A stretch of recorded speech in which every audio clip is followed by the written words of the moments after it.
wanna be a motherfucking hustler. You better ask somebody.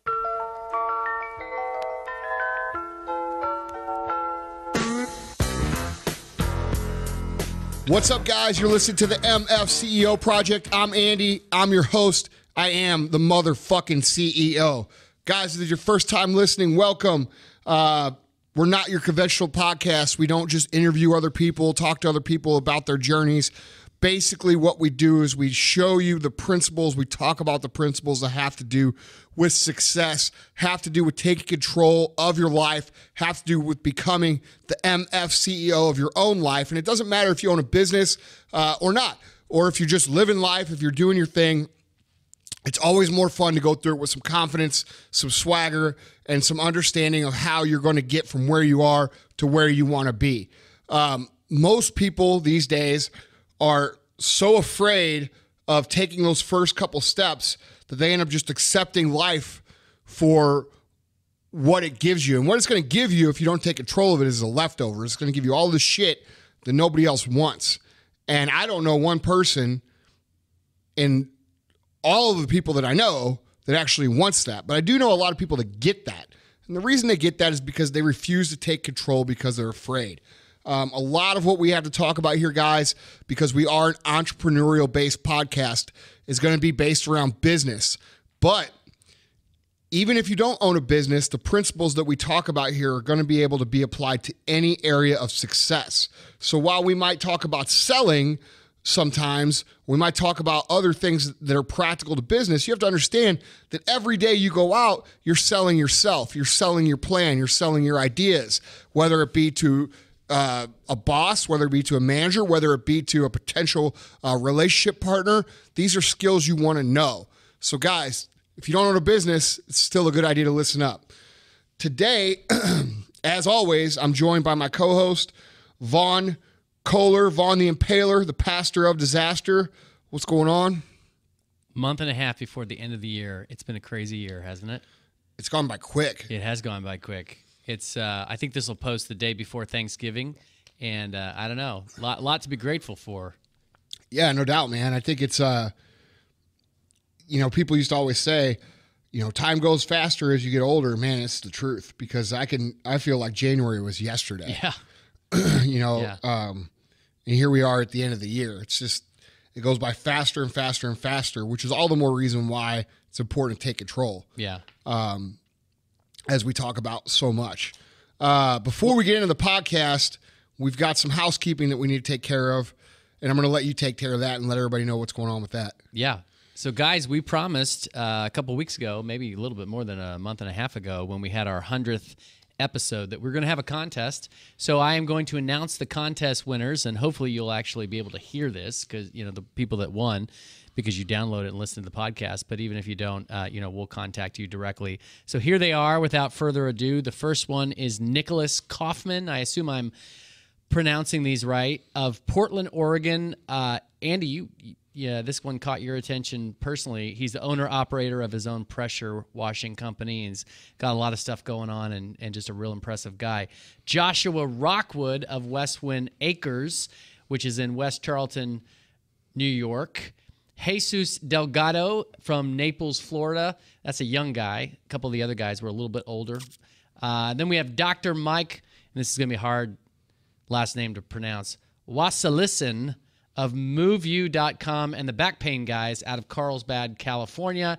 And we have one woman, Brittany, and this is another one that's hard to pronounce, Brittany Michalchuk, who actually is doing a bunch of things. She's got a digital marketing company and a not-for-profit called Bracelets for Humanity. So those are our winners. We'll have contests again in the future. We'll contact you directly, but feel free to reach out to us as well. But everybody, guys, thank you so much for participating. And then I wanted to say a special word of thanks, because one of the options that we had when you signed up for to enroll in the contest was the option of sharing a testimony or a testimonial, and a ton of you guys did that, and those are now appearing on the website. So we're real thankful that you guys did that, and we can't thank you enough. And if you haven't done an iTunes review yet for us, head over to iTunes and do that. That really really helps us out.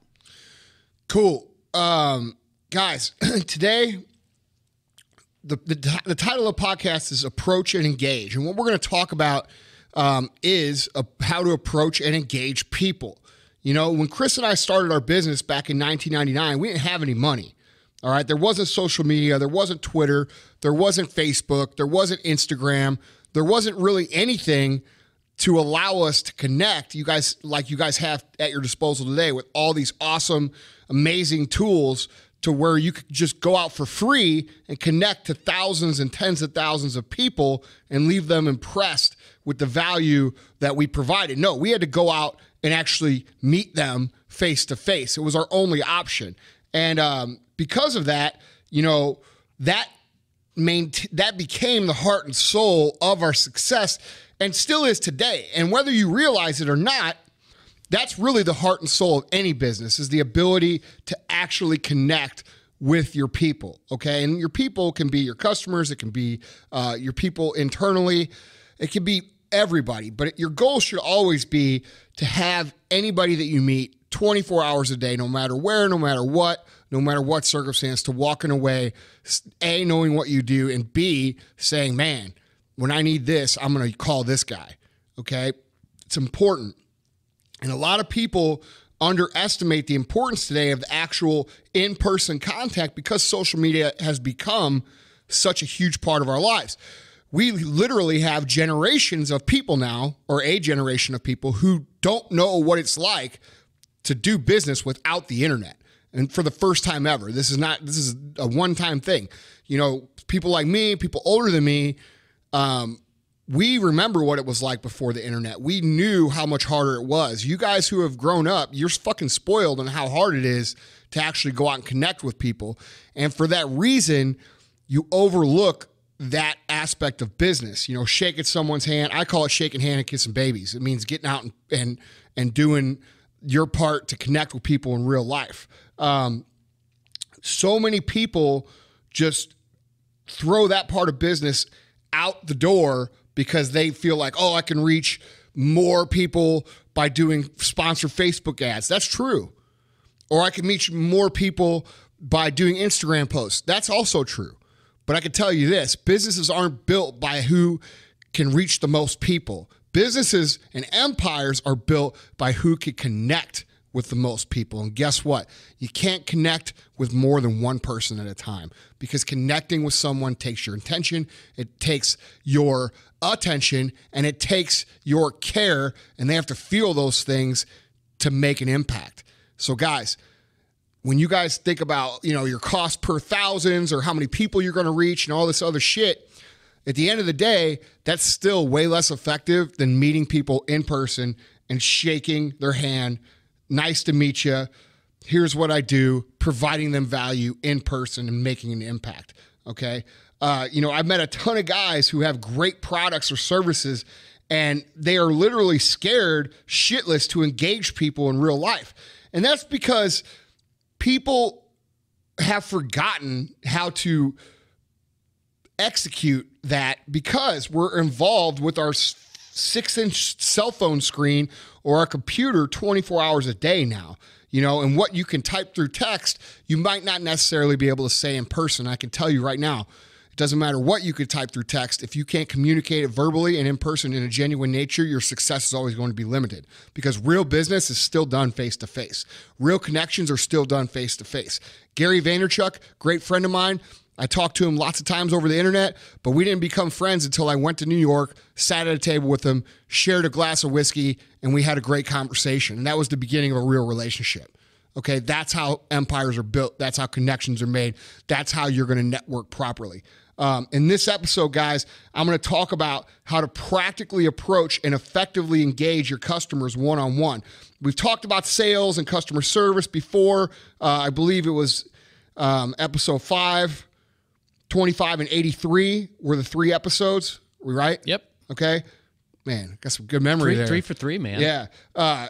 Check those out. 5, 25, 83. We talked about sales. But in this episode, I'm going to further, you know, impact you with my thoughts on approaching and engaging people one-on-one, because guys, it is the most important skill you could ever develop, whether it be in business, personal relationships, or general fun. It's hard to have fun when you can't fucking talk to somebody. Right. All right. So we're going to do, three principles and then some practical steps on how to improve your techniques with that.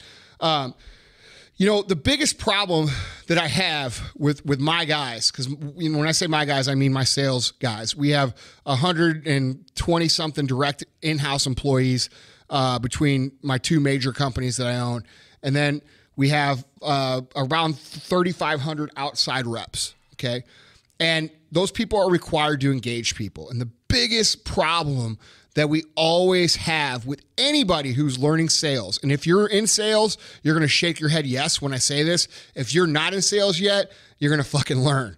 All right? You can't let a few bad apples ruin your harvest. And what I mean by that is this. You're going to have days where you're on a roll. In fact, I would say if you talk to enough people, this should happen to you every single day. All right, you're in a good mood, you're killing it, you're ready to rock and roll, you're ready to bring positive value and make an impact with people, and you're doing your best.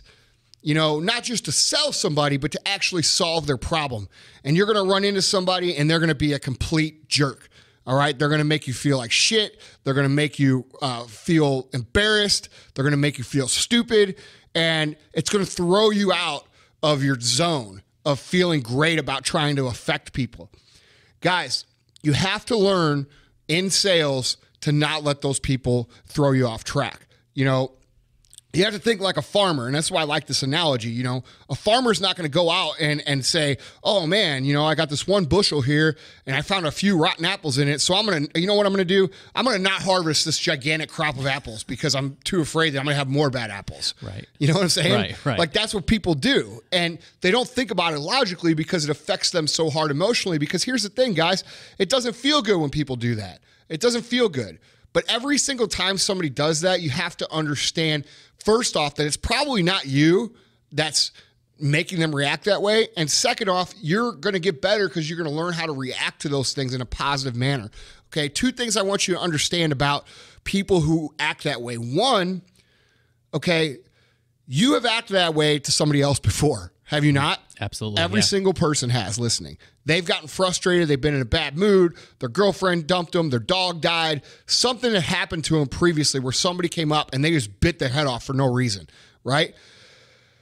The best thing you can do in that situation is to take a step back and apologize to the person and say, hey, you know what? Look, man, I obviously hit you the wrong way. Maybe it's not a good time. I don't know. I didn't mean to, get you all upset. Let me know if there's anything I can do. And you step back. You know what I mean? Because people are going to automatically, they're going to feel, it's going to make them feel like, it's going to make them take a step back and say, well, shit, maybe I shouldn't have been such a dick. And a lot of times those people will apologize right on the spot. I've actually had people come back 2 or 3 or 4 days later in a retail setting and apologize. Because I say, hey, look, bro, I was just trying to help. No big deal. Just, you do your thing. I'm over here if you need me. And you know what? They are having a bad day. They come back and they say, hey, man, I'm really sorry for what I did. I was having this bad day. Dude, everybody has bad days. You know what I mean? So don't blame you or your technique every single time. Sometimes it is your technique. Sometimes you do things wrong that are going to, make people upset.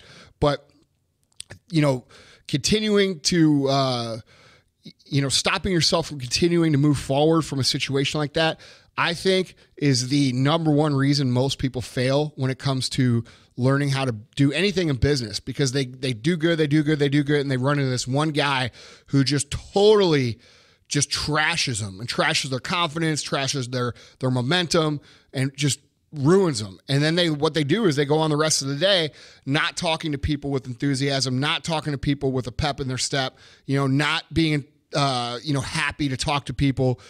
And then they don't do good the rest of the day, and then they go home and they start questioning themselves. Well, God, I guess I wasn't meant for this, or, I didn't do very good.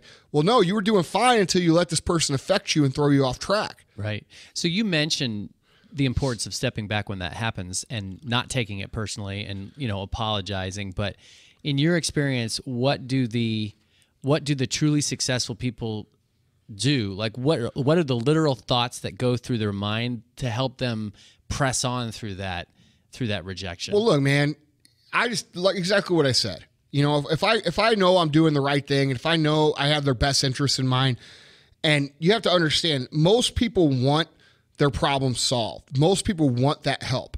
So first of all, I remind myself of that. Like, hey, look, 9 out of 10 people I talk to, they want to hear the guidance. They want to hear the help at whatever it is I'm offering, because that's what they came in to my store for, what they came to my site for.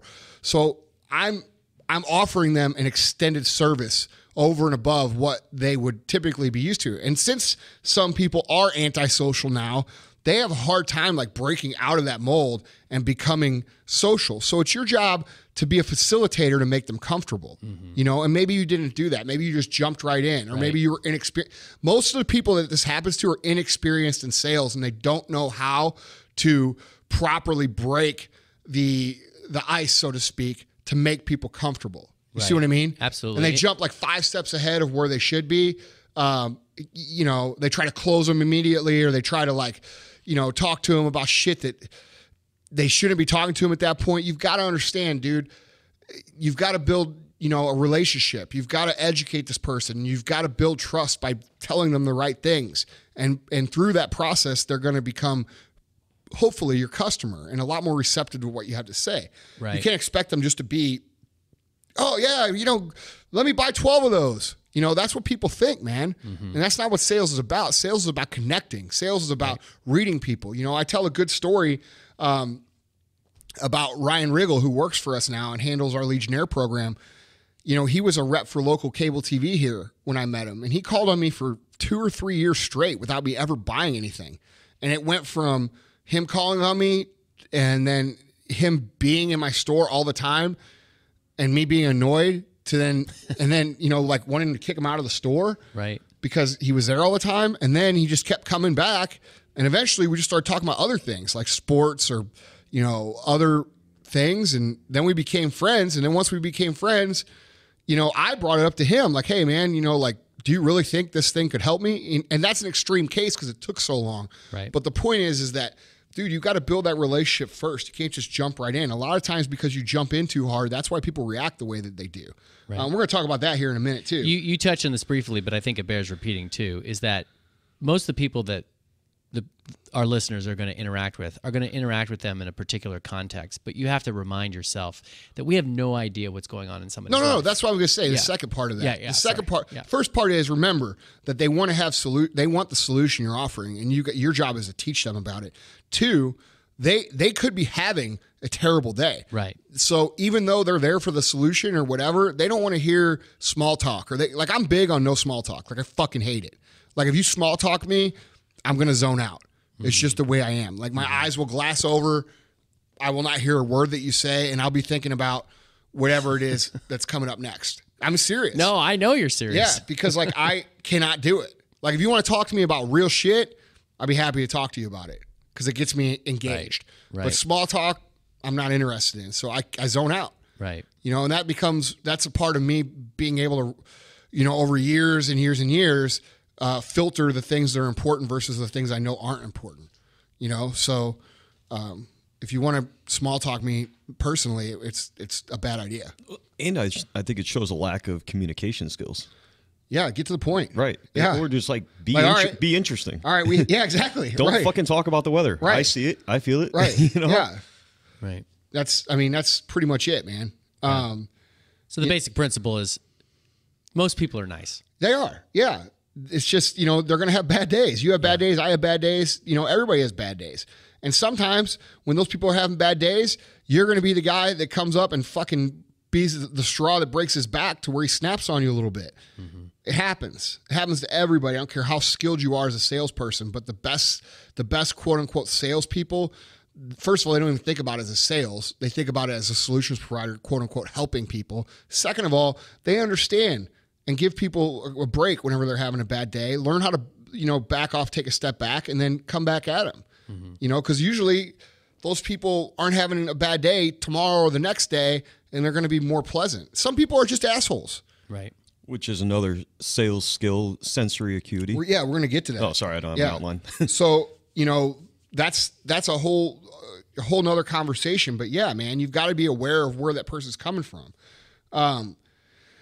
So, you know, principle number one is, you know, don't let one person or one bad apple ruin your day, ruin the bunch. You know, learn to move on, understand that what you're doing is a good thing, and just let it wash off you, man, like a shower, you know. And the most successful people on earth are able to do that.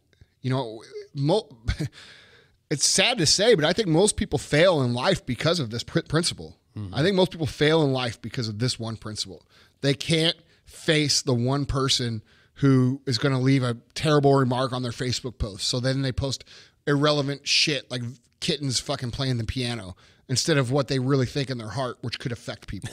I'm imagining that. But you get what I'm saying? Yeah, no, I get it. So I'm afraid to say anything because of that one guy when that one guy might not even exist. And really what you're making up is the worst case scenario in your head, and it's keeping you from doing anything. Right.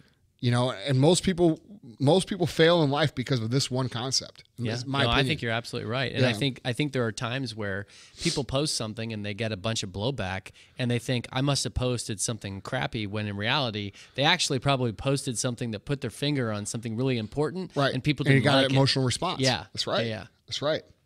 So principle number 2, enthusiasm is contagious, but you have to pass it on, okay?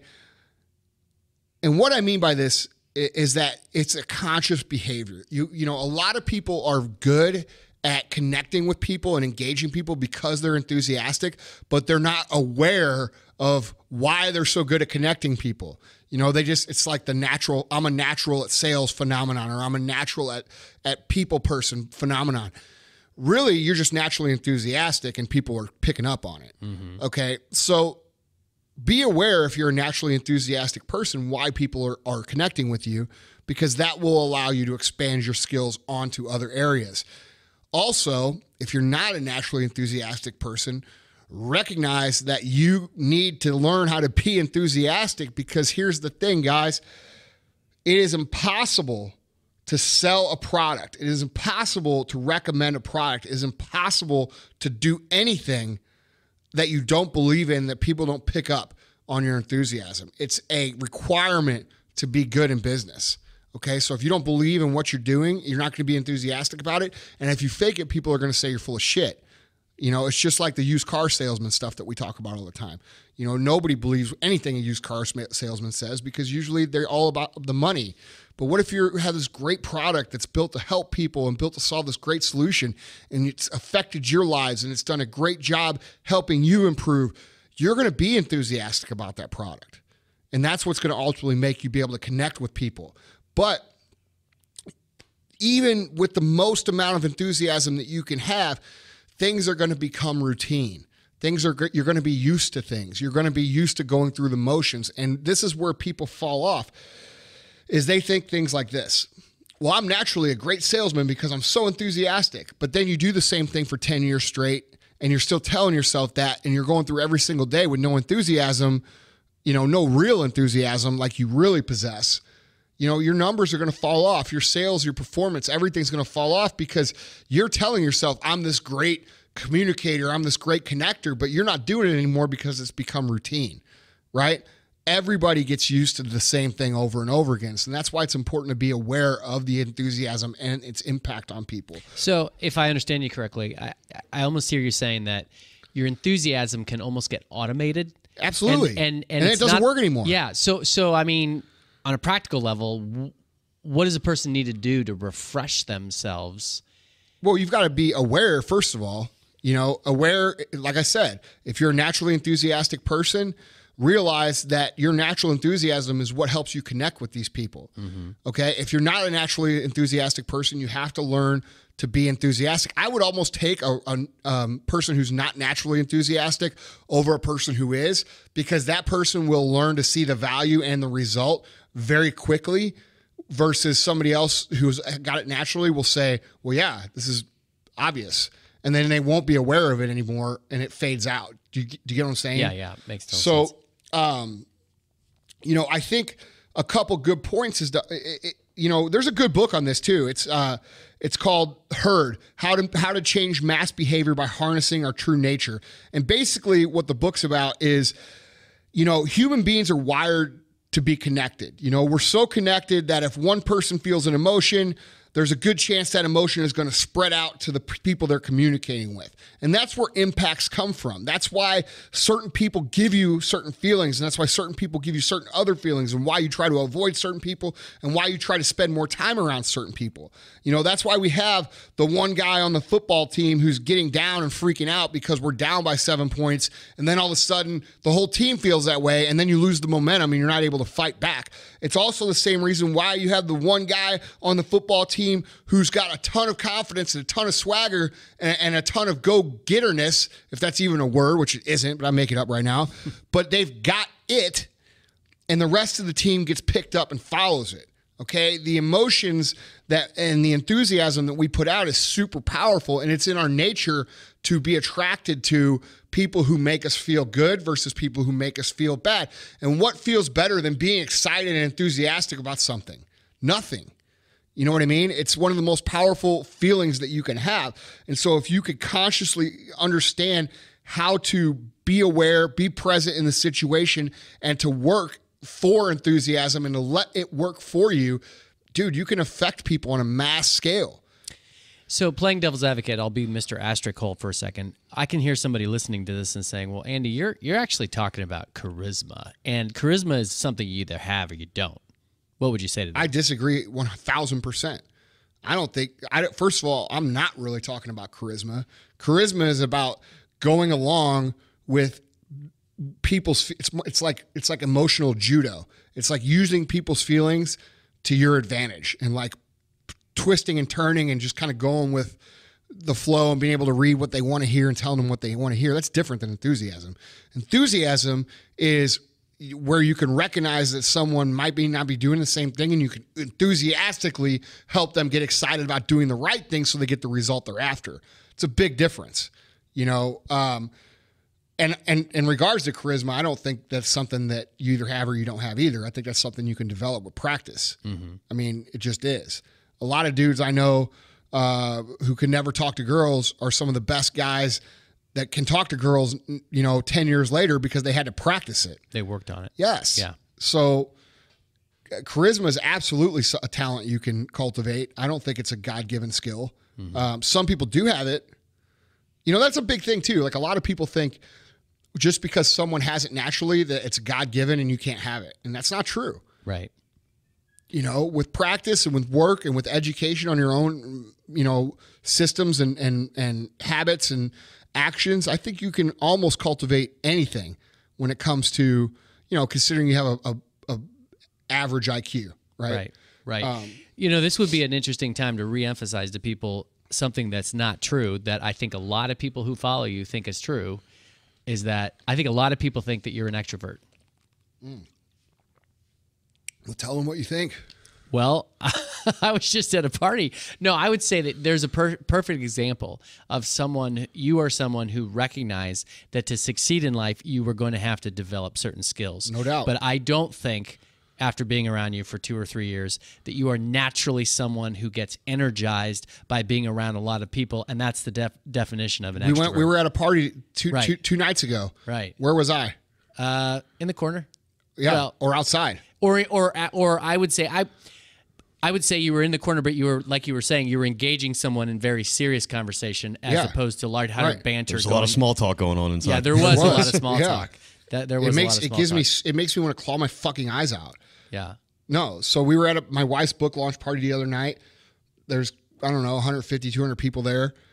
Dude, I get anxiety when people small talk me, dude, because I can't stand it. And I want to just excuse myself. So I go to lengths to prevent that from happening. So I go stand where people aren't. And that's what I do. Right. And you're right. I'm not a naturally extrovert. Right. I'm not naturally that way. I'm an introvert. I live a lot in my own brain. I'm very analytical, and unless it's something that engages me mentally, I'm not interested. Mm-hmm. It's just the way it is. That doesn't mean I can't have a great time. It's all contextual. You know what I'm saying? If I'm having a great time with my buddies drinking some beers, I'm not I'm an extrovert. Right. But I mean, as far as just like, naturally, no, I've had to develop those skills. And people don't believe that because they hear the podcast and I get a lot of like compliments on my delivery and things like that, and those are all skills that I built. It wasn't something I was born with. Which should be like profoundly encouraging to people who are listening to this, who are like, man, I'm just naturally shy, or I'm more of an introvert. You have built an amazing multi-million-dollar business, not necessarily wanting to get out naturally and engage people, but that's actually what you're known for, is building that culture. Yeah, and a lot of times, when I don't want to engage somebody, it turns out being a really rewarding experience. I remember that too. You know what I mean? Yeah. So, if you're somebody who doesn't come natural to, I think remembering that, like, it's at the end, it's always going to be worth your time, and try to keep that in mind. Like, there's a lot of events I go to that I don't really want to go to, because there's going to be a lot of people there. I know the questions they're going to ask. I know the shit they're going to say. And I'm like, fuck, this is just a waste of my time. But I'll end up having a few great conversations, and then I walk away saying, man, that was awesome. Yeah. That was a lot better than I thought. Yeah. So I always try to remember that. But regardless of all of that, you're right. At the bottom line, I do understand that being able to engage people and being able to spread enthusiasm to those people in the things that I do for a living is extremely important to what I do. So, when we're talking about fitness, or we're talking about entrepreneurship, or we're talking about motivation, you know what? I'm an enthusiastic motherfucker, and that's just the bottom line. If we're talking about pretty much anything outside of that, I am really not interested. And it is what it is. Right. There's certain people out there right now that, that I know are introverts as well, that claim to, I love people. I don't fucking love people. I love certain people. Right. You know what I'm saying? Right, yeah. Like, if you're a dumbass, I'm not going to sit there and pretend like you're fucking awesome. It's just, you're going to be able to tell on my face if I think you're a dumbass. Right. Maybe I'm not that disciplined. Maybe I just care less, but at least I'm telling you the truth. Yeah. You know what I mean? And this actually goes right along with the third principle, which is, it's not about you. Okay. I go to these events because I know it's not about me, because it's about them. All right. I say this over and over and over and over again, but so many people still can't get it, especially when it comes to sales, especially when it comes connecting and engaging. This is not about you. It's not about how much money you can make. It's not about what you could bring in. It's not about what you can take. It's about what you can give. And if you understand that it's about what you can give, what you can solve, what you can help with, then the money is going to come automatically. But people hear that and they think it's some sort of hocus pocus, new age way of looking at sales. No, sales has always been that way. It's just a lot of people that teach about sales are really teaching about how to scam people out of their fucking money, as opposed to how to provide real value. And there's a big difference. You see what I'm saying? Absolutely. And I think that's a huge component to being fearless and having just rock steady confidence, Yes. which is going back to our earlier point. If somebody's rejecting you and your attitude is, well, honestly, I was just trying to add value to their lives, you're not going to take it personally. No, exactly. But if it was all about you, and it is all about your ego and stroking your ego, then yeah, you're going to walk away like a little wilted flower. Right. And so that's the other thing, is if you truly understand and believe and accept that you have a real solution, why are you going to be upset if someone is bad to you? Because really you're going to look at it as their loss and believe that, not yours. Right? So it's important, to go back to what we said about believing in what you do as a solution. So many people go out and they try to like become this salespeople, because if you go out and read most of the sales books, with the exception of a few, it's all about the same old thing, prospecting, getting leads, putting people in your sales funnel, executing, asking for the sale. It's a very impersonal way to sell.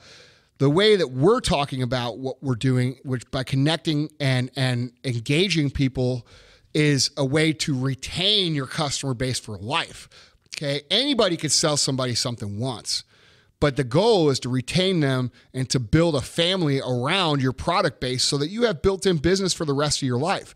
Do you really want to go out and be fucking knocking on doors when you're 65 years old trying to retire? No, you want to be so good at what you do and bring so much value to the world that everybody else is telling everybody else about you so that you can, focus on other things and you're not having to go out and do that same old hustle. The first 1,000 people that you get, you should have to go out and get a second 1,000. You should have to, those first 1,000 should be out there telling everybody how awesome you are and growing your business for you. And if you think of it like that, if you think about, how I'm going to get these people to be advocates of mine by solving a problem for them, now it's real easy to be focused on them. Now it's not a hassle to put up with certain conversations that you might not be into, because you know what? It's not about you. It's about them. And when you can focus on that, you understand that the long-term gain of that is to control the conversations that happen between them and their friends, and then their friends and their friends, and that you're building a network / army of people that are going to be customers for you. Now, all of a sudden, you're not even selling anymore. Now you're just creating relationships, which takes all the pressure off people who have the stigma of selling, which selling should have a stigma to it because most people do it fucking wrong. You see what I'm saying? Right. So I know you're going to jump into some basic tips, but I want to make an observation. You started out by talking about how people put all of their eggs in the social media basket, and they hope to have this, large following worldwide. But you were saying that the heartbeat and the real driving force. You can still engage over social media. Right, exactly. But you were also saying that the real heart and soul of the business is real in-person interactions, and it made me think of that very common phrase, all politics is local, meaning if you don't win locally, you're not going to win nationally. And would you agree that a mistake that a lot of people make in building their brand is they want to convince everybody all over the world, but the people right in their own neighborhood don't even know they exist? Dude, look, businesses / empire / successes are built one person at a time. That's never going to change, whether it's through social media, whether it's through email, whether it's through phone, whether it's through in person. No matter what new, crazy, awesome invention comes out next that allows us to connect, it's still going to be one person at a time. So what's more natural, to start with people that are a million miles away or start with people that are in your own neighborhood? You see what I mean? Yeah. So yeah, I agree that, you've got to win the battle on the home front first before you ever expand, because here's the thing, people are going to say, oh, well, you could go out and reach all these people in California, blah, blah, blah, blah, blah. Well, that might be true, but what's better than having a secure, established, strong network of testimonials, people that know you personally, that these other people can look to as a referral to how fucking awesome you are when they're questioning whether or not they're going to do business with you. Right. You see what I mean? Absolutely. Makes total sense. So, I agree with you 100%, but most people just can't grasp the concept that it's one person at a time, because really that one person has probably got at least a dozen to 24 other connections that are going to hear about you no matter what job you do. If you do bad, they're going to hear about you. If you do great, they're going to hear about you. Mm-hmm. So it's important to take every single person as they're your only person. Right. You see what I mean? Absolutely. You know what I think of when you said that is obviously we've had an election recently, but I think of the fact that, what was it, in 2000 when Al Gore lost to George W. Bush, they said that what was ironic is in this race to get, electoral college votes, every vote counts. And Al Gore lost his own state, which means the principle, he neglected his local constituency. Right. And if he won that state, he would have won. Yeah. So I'm going to go over a couple tips, 3 actually, of how to actually improve and sharpen your skill set on engaging with people, okay? And just to clarify, you have been talking about sales, but this is every aspect of interaction. If you can't sell, you're pretty much worthless. Yeah. I mean, that's in life. You have to be able to sell, whether you're selling yourself to your boss to getting a raise, or whether you're selling yourself to a potential mate to, date them, or, it doesn't matter. If you can't sell, you're going to live a mediocre life at best. Right. So learning how to sell, AKA provide value in the right ways, is extremely important. And that's what we're talking about. Right. So tip number 1, guys, is something that Tyler mentioned a few minutes ago. Adjust your approach to the individual.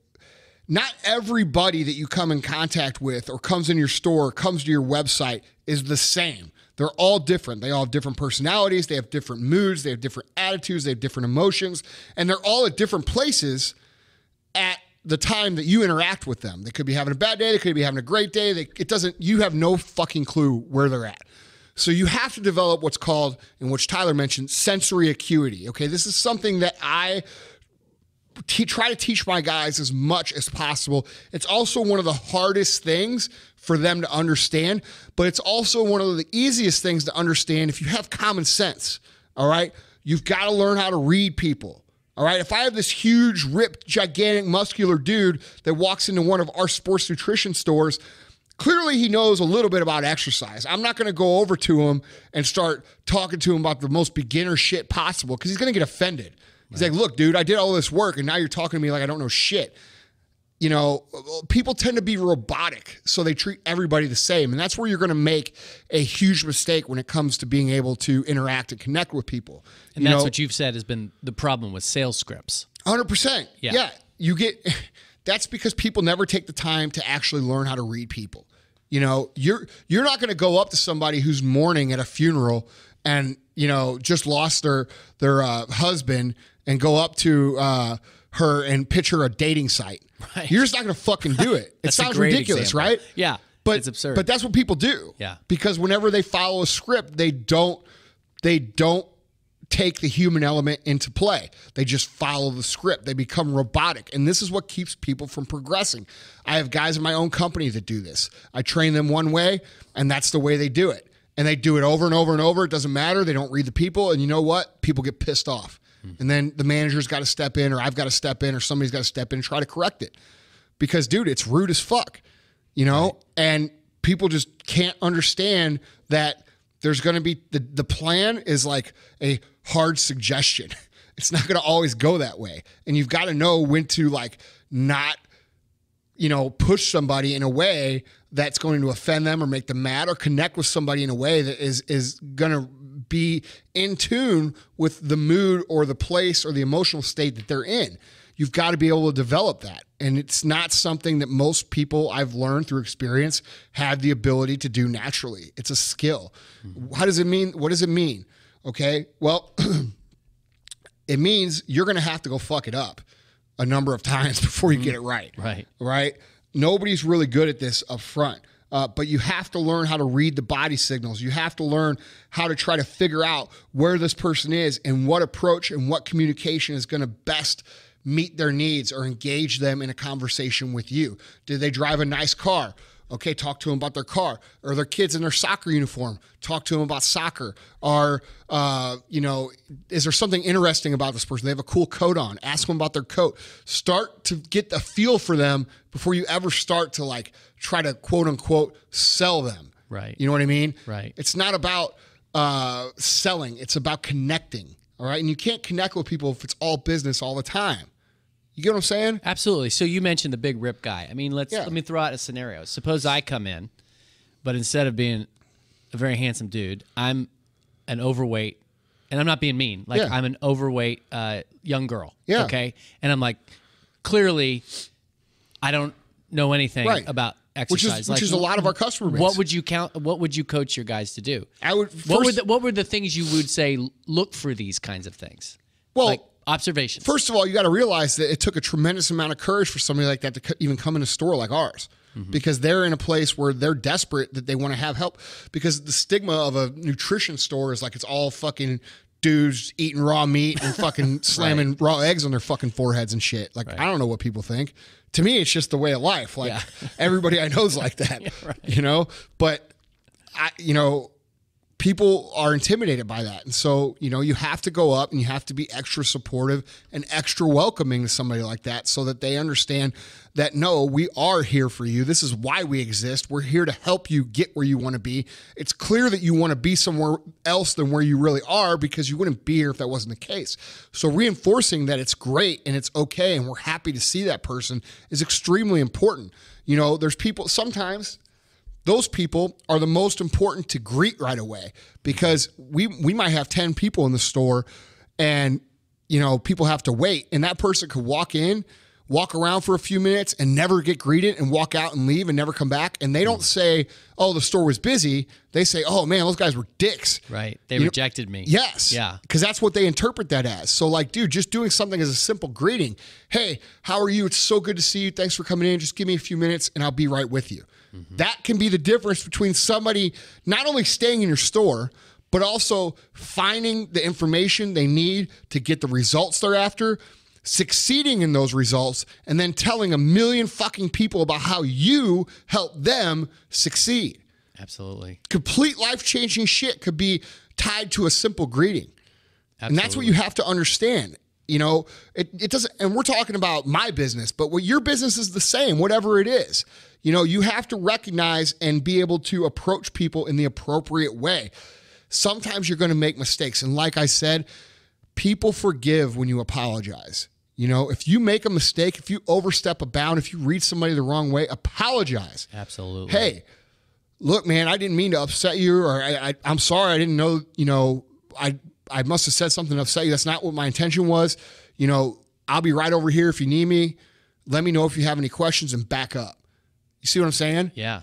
It's very, very important. So basic humility, really. Yes. Yeah. But, you know, when we get aggressive and we get into like, and I'm not saying aggressive to make money, but let's just say overly enthusiastic, right? Like, of course, if you have somebody who's aggressive that wants to make money, they're going to be aggressive and they're going to be approaching every single person. But let's just say somebody's enthusiastic, so enthusiastic about the products that they sell that they approach somebody in what's perceived to be an overly aggressive manner. They might get the same result back. You see what I mean? Yeah. And so you have to remember, like, dude, play it cool at first. Right. Connect with the people. Take time to talk. Take time to, you know, as much as I don't like small talk, most people use it as a way to, you know, feel comfortable in the situation. I personally don't, because I'm not one of those people that has a problem communicating. But in this environment that we're talking about, it's very, very important to connect with people on some sort of level before you just go right into whatever the problem is. Yeah. I like what you said about the fact that it's just a necessity that people are going to have to learn how to do this by screwing up. I do think that there are people who have a certain, you know, what they call the intangibles, things that you can't really coach that are good at it. But I mean, let's suppose you had somebody who said to you, okay, Andy, I get the fact that this is going to be trial and error and I'm going to get better and better, but what are some like practical things I can do to at least minimize how much I screw up? You mentioned apologizing, being ready to apologize. Well, I'm going to get to that in a second, actually. Okay. Yeah. I'm going to get to that in tip number 3. Okay. Can I say something real quick about the... No, because it's wrong, because you're a terrible salesperson. Oh, give me a break. Wow. Well, I was just going to talk about being genuine when it comes to, you know... Okay, let's see if you learned something. Go ahead. All right, go ahead. No, I'm just... You tell everybody what you think, and I'll tell you if you're right or wrong. Well, you taught me it, so I hope I'm right. Yeah, but you have a tendency to remember things inaccurately that teach you. But he is an excellent videographer. Or He's whatever very, you very want to say. talented at Yeah. that. I should call you producer director, though. He's good at a lot of things. Yeah. But let's hear it.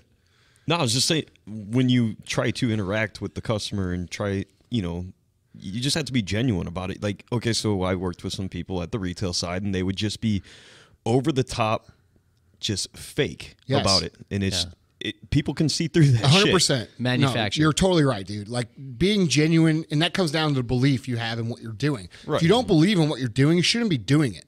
Because not only are you not doing the business a service, you're not doing yourself a service, because you could only be so successful in things that you don't believe in. So if you don't believe in it, you shouldn't be there, because at the end of the day, if you don't give a fuck about anybody else but yourself, you're still holding yourself back. Yeah. You see what I mean? Yeah. So yeah, you're right. Good job. You actually did listen. So, well, I kid you not. Just as a quick example, I was at the store, and one of the guys goes, this guy comes in. He was a regular, but he didn't know, and he's like, "Oh man, I really like your your vehicle. Is that a Jeep Wrangler?" I just wanted to blow my fucking brains out because it was so fake, so fucking obvious. So like that's what I'm trying to get at here. Like, this is not part of the script. This is what Tyler said. This is a great point, dude. Thanks for bringing it up, because this is a great point. You know, people, I have this all the time. People try to throw sensory acuity into a script. You can't fucking do that. Right. It's got to be genuine. Like, dude, If you don't think the guy's car is cool, don't fucking mention the car. Or if you're not interested in cars, don't bring it up. Right. But find some kind of common ground to talk to the dude about in a genuine manner. You know, I see that especially all the time. if he starts talking back to you and you think that you're interested in cars, and then what you if- clearly what don't know if you- shit about exactly. him. It's like, now dude, you make a fool of yourself. yeah. I think people don't. I don't feel. I feel like people don't realize that they can be so honest as to say, "Hey, you know what, Tyler? I don't really know a lot about cars, but I can obviously tell that that's a pretty nice car. Tell me why you like cars." Exactly. You know? And now you got the guy talking about something that he cares about, Right. that you could learn from. Right. Like, try learning from them. Yeah. That's a great thing to do. Try learning from them. Everybody loves to teach somebody something that they don't know because Right. it makes them feel important. Right. What better way to make somebody feel important than to talk to them about something that they don't know and let them teach you about it? Right. It's fucking brilliant. I mean, that's a genuine thing. Like, to do that, you have to be genuinely connected, which Right. actually leads into the next point, tip number 2, which is be focused. Okay? Focus on the person in front of you. This isn't the time to multitask. This isn't the time to be stocking your shelves or emailing or working on your computer or sweeping the floor. Put the fucking broom down, look the person in the eye, and have a genuine interaction with them. It's not the time for you to be trying, because what are you really saying when you multitask? When you're really saying, me sweeping the floor here is more important than you. Me checking my cell phone here is, by the way, that's about the rudest fucking thing you can do. You know, and all you young dudes right now and young girls, you guys have a bad habit of this. You'll try to have conversations while you're on your phone. Talk about a way to totally sabotage your entire life. Mm-hmm. That makes me want to take the phone and stick it in a real dirty place. I'm just saying. Didn't you say somebody once did that in an interview with you? Yes. And guess what? They can get fucking hired. And here's something in addition to that. You gotta it be doesn't make it better to apologize for it. No, not I for was that. in Nordstrom's the other Yes. day buying something for my wife. Oh, sorry. And- I'm sorry, sir. I'm almost done texting. Like, he's apologizing that he's texting your friend. No, I appreciate that you apologize, but don't text your friend. Yeah, Get exactly. off the period. Right. And like, dude, this goes down to a number of different things, okay? First of all, you want to make the person feel like they're important because they are fucking important. Mm-hmm. We just talked about that you can only build businesses one person at a time. So what's more important than the one person right in front of you? Tell me, what could possibly be more important if you're dedicated to building your business or building your network than that one person in front of you? Or that one person who wrote you an email, or the one person who left you a comment on your fucking Instagram post when you have 700 followers and you get 5 comments. How come you're not responding to those comments? Why are you not interacting? Why are you not going to the pages of these people and interacting with them and engaging? Why? What is more important than that one person? If you want to be successful, the answer is nothing. The answer is fucking nothing. Nothing is more important than what you have in front of you. Nothing is more important than this person in front of you, because all empires are built one person at a time. And you're not only talking to this one person, you're talking to the 24 other people that they're going to talk to about you.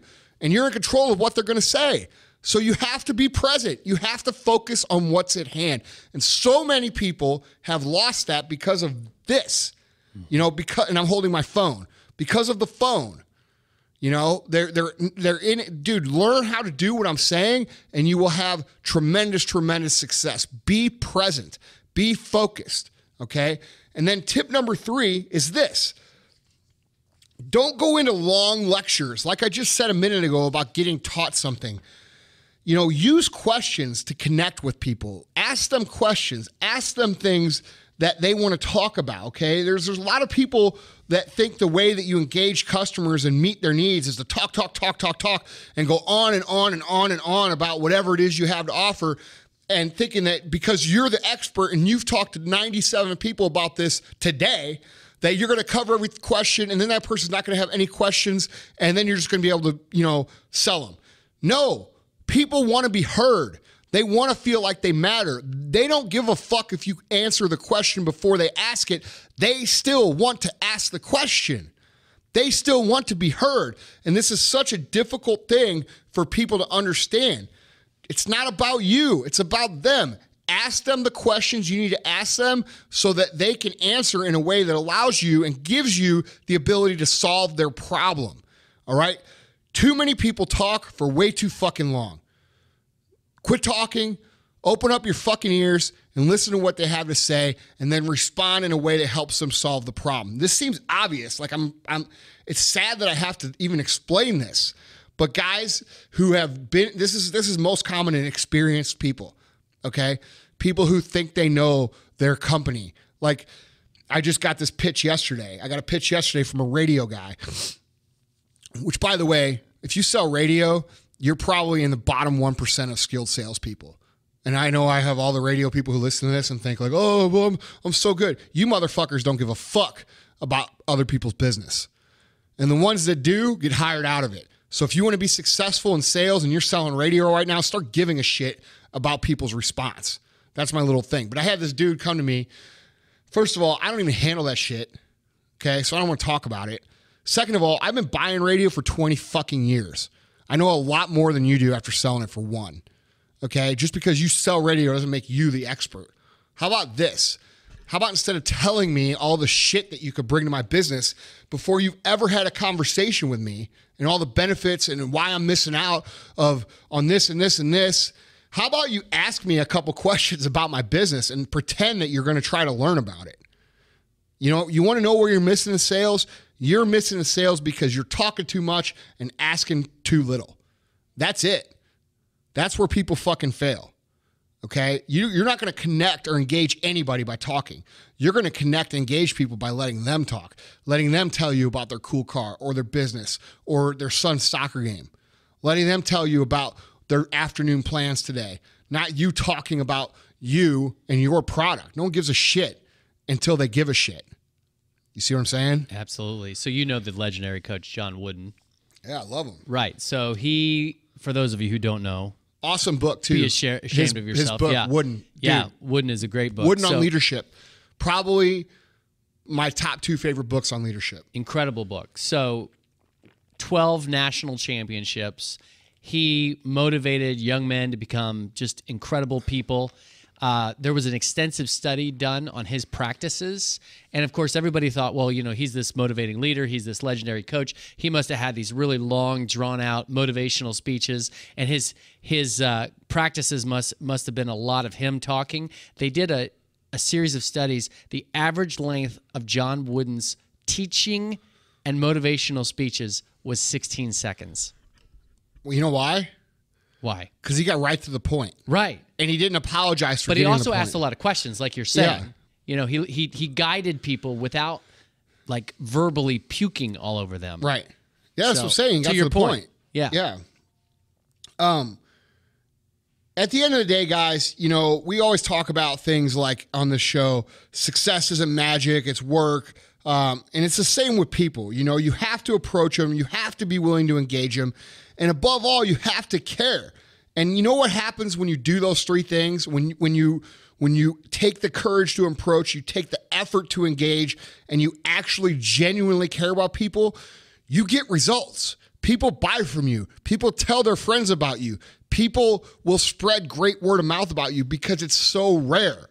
You have to understand, guys, that these 3 things are essential, okay? Having the courage to approach, putting the effort into engaging. And you could do this on social media. Respond to comments, respond to questions, get interactive with people's pages. You know, go to their page, like a few photos, go to their page, leave a couple comments. Dude, show them that you appreciate their support. And guess what? They're going to support you even more, all right? Learn to give. People just, dude, they have this thing where it's all about them and it short circuits everything. Be focused on them. Be present with them. Be engaging with them, and you will get it back tenfold. Right. You know, while we're on social media, do you want to share yours? Oh yeah, you can follow. I do this all the time. Yeah. I respond to everybody's comment. I try to respond to almost everybody's comment on every post. Now, sometimes I make a post and I have to walk away. By the time I come back, it's got 500 comments and the post is already dead. And what I mean by dead is it's a few hours old and nobody's. So right. I just leave it alone. But right. If I'm able to, I try to set aside time, 30 minutes to an hour after I post to interact. You know, go to my page and check it out. And by the way, it's Andy Frisella on Instagram. Same on Facebook. And then MFCEO-1 on Snapchat. Mm-hmm. Mine's at Vaughn Kohler, VAUGHNKOHLER. I'm going to tell you guys, one of my personal resolutions in 2017 is to be more active because, frankly, Andy's a whole lot busier than I am and is a lot better about interacting with you all. But I'm working on it. You know why that is? Why is that? Because I know how fucking important every single person is. Yeah. You know what I'm saying? No, I'm not saying that you don't. No. But I hear know you. it. I hear you. Well, honestly, I've been very my conscience is because our listeners are the best, so I'm catching up. I'm actually in the process of catching up with a lot of the comments. So, definitely, I 100%. You are amazing at this. Frankly, for how busy you are and how highly interactive you are. Dude, it's that important. Yeah, it is that important. Guys, Tyler is at MAI_TYLER. Lots of fashion photos and salmon shorts. If you want to, he's a good-looking dude, ladies. I'm just saying, good-looking dude, ladies and dudes. gentlemen. I was just about to say, I can't believe you said ladies versus dudes. Yeah. Even though I'm totally not gay. Not that's not okay, but That's a long-standing joke. Not that there's anything wrong with that. Yeah, I wear short shorts. Here's the thing, guys. If you want more on this, instead of listening to this podcast again, go back and listen to the successful know how to make an impact. Because that talks about more like they know how to impact people because they've committed themselves to doing it over and over and over again. And, at first, nobody's good at it, But like we've talked about on the show, on this episode, over time, we get better. We learn what not to do, what not to say, and what to say, and how to do things. And we learn that the script isn't always the answer. And we become a well-rounded, skilled, able connector and engagement expert, and that's what sales really is. Yeah. Those of you who know, that Andy really loves reading, and obviously, if you want to get successful, you got to read. One book that has been literally a bestseller every year since 1939 that I think is helpful on this. Doesn't have all the answers, but it's helpful. Is Dale Carnegie's book, How to Win Friends and Influence People. The only downside of that book is that it's not really written for modern people. It hasn't been updated in a way that I think is really appropriate. There needs to be a new voice speaking to these issues. Hint, hint, hint. Yeah. Well, we might have something for that coming up pretty soon. We may or may not have a book coming out very, very soon. Yeah. Guys, at the end of the day, man, it takes courage, right? It takes, like I said, the very first step we talked about here is the step where most people fail. Not only in business, not only in sales, but in life. And they let that one person or that one interaction or that one, like I have a rule here, like if you're in sales position in my companies and you come to me and you start the conversation with, well, there's that one guy who I will fucking fine you. Okay. That one guy. Don't talk to me about that one guy. Don't talk to me about that one guy who upset you or that one guy who's pissed you off or that one guy who was mean to you. Talk to me about the 99 who had awesome interactions and you were able to help solve the problems. Let's focus our energy there. Because if you don't have the courage to move past that one guy, then you're not going to do shit.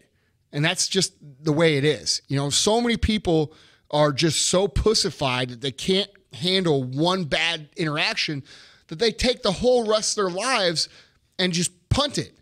And say, you know what? Everybody out there is a piece of shit. They become bitter. They become mad. They become angry. They become someone who contributes nothing. And that's how people lose. So don't be that guy. Be someone with courage. Be someone with confidence. Be someone who can let things roll off the back, when they happen badly and move forward. That's what's going to make it happen for you guys. And to finish off, guys, as always, we don't charge for anything. We don't have programs. We don't have, webinars, and we might have something in the future, but we haven't. And we've done over 100 episodes of content. I get people to ask me all the time for mentorship and can we talk on the phone and can we do this? No, because I'm giving you my best shit. I'm not holding anything back. I'm giving you the best things that I have to offer here for fucking free. And all I ask in return is you listen. If you're too lazy to listen to all the podcasts and you want me to ask my advice, that's the first thing I'm going to ask you when you ask. Well, have you listened to the episode this? Because it answers that question. Have you listened to the episode that? Because it answers that question. If you're too fucking lazy, what makes you think I want to work with you? You know what I mean? Absolutely. I put the shit out there for fucking free. Absolutely. Okay? And because I put it out there for free, the one thing I do ask is that you tell your friends. All right. If you have friends that would like this podcast, find this information valuable, tell them. All right. That's all we ask. Right. While we're on the subject of webinars, I did screw up by not mentioning earlier that what we announced as far as the winners or the grand prize winners, we do have, we did also. They were the grand prize winners? Did Sorry. they win a fucking grand pie? I'm being authentic. What kind of pie do they win, Vaughn? Oh, you'll have to edit it out. No, we're not editing that out. Guess who's in control of the edits here? We announced the Me grand and Tyler, prize and not winners. you. Yes. So I think you Vaughn guys likes some grand pies. I think you guys. Everybody go to Vaughn's page and hashtag grand pies. You know they're going to now. I know, because they're awesome. Great. Yes. So anyway, what was I saying? If you recall, we also promised that there would be a webinar with you for the secondary prize winners. There's like a couple dozen. I think are going to win that. We will let those of you who won that. We will let you know that in the next couple weeks. Cool. So. And that'll be served right up with your grand pie. Right. Exactly. Pizza pies. All right, guys. I love you guys. We'll talk to you next time. This is for the G's and this is for the hustlers. This is for the hustlers. Now back to the G's.